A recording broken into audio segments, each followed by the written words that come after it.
Now, today we're going to talk about the Pet Sematary movies. Currently, there are 3. And first, we're going to start out with the double feature DVD that has Pet Sematary and Pet Sematary 2, which Pet Sematary 2 is criminally underrated.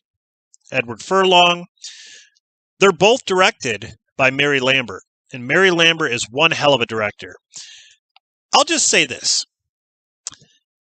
The first Pet Sematary is one of the creepiest, craziest films I've ever seen. I watched it at a young age, but it doesn't matter how old I am. Okay? Every time I watch it, those memories come flooding back with Zelda on the bed, being creepy as hell, Gage getting run over by a truck, the maid hanging herself, Pascal who gets hit by a vehicle and then dies and comes back as a ghost, the Micmac burial grounds where you bury something and it comes back, not the same. Gage coming back, this little boy coming back, killing people. Crazy movie. One of the creepiest. Pet Sematary 2 has some creepy moments too, but I don't think it's... I love the first one. I don't think Pet Sematary 2 is as good as the first, but it's definitely a good sequel. Definitely. But yeah, this is the double feature DVD, and it has the, of course, special edition, or the special collector's edition of the first movie. Then I went out and bought the 4K of the first Pet Sematary. This includes the Blu-ray and digital 30th anniversary with new bonus content. And then I have the Scream Factory version of Pet Sematary 2 with this really cool cover art. Then we have the remake. And honestly, I don't think it's a bad movie. I just don't think it was necessary to make, honestly.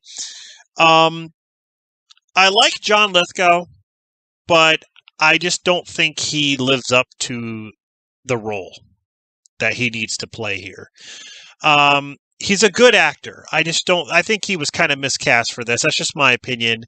In this one, it's basically the girl who dies and has to come back instead of the boy, which was a change.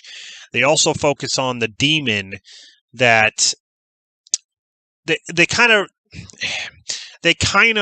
explain that there's like this demon. I don't know if they call it like the Wendigo or whatever it was. They kind of explain like that's the reason why this evil stuff is happening and why these things come back the way they do. But you know, there are some differences which I can appreciate, that it's not a shot for shot movie. You know, Psycho remake. Shot for shot, word for word, basically. Vince Vaughn. So I can appreciate the differences here. You know, there are a lot of differences which keeps it a little fresh. Some say it's closer to the book. Now, I've never read the book, so I really can't comment on that. So yeah, I don't know, but I'm just saying, like, it just doesn't beat this. This has the creepy factor. The story's great. The effects are great. I think the little boy dying is more... I think that hits me harder than the girl dying. Because he's a little tiny toddler boy, and it's so sad. I mean, any kid dying would be sad. I'm just saying, like, it just really hits me hard. The whole Zelda thing, I believe, was better in this movie than it was here.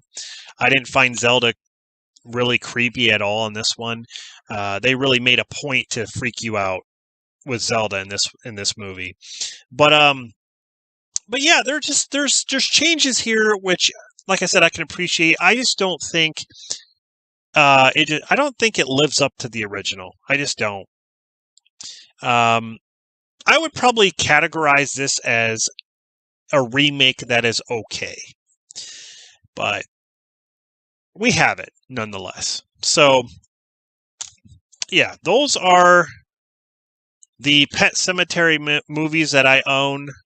Like I said, the double feature DVD, I got Pet Sematary 1 on 4K, Pet Sematary 2 Scream Factory Blu-ray, and then on Blu-ray for the remake. So, yeah, that is the Pet Sematary collection there. Let me know down in the comments which one is your favorite or which one is your least favorite. I mean, I can say that I like them all. You know, even though the remake's okay, I don't hate it. So, I can say I like the series. So that's the Pet Sematary movies. Hope you enjoy these videos. See you in the next one.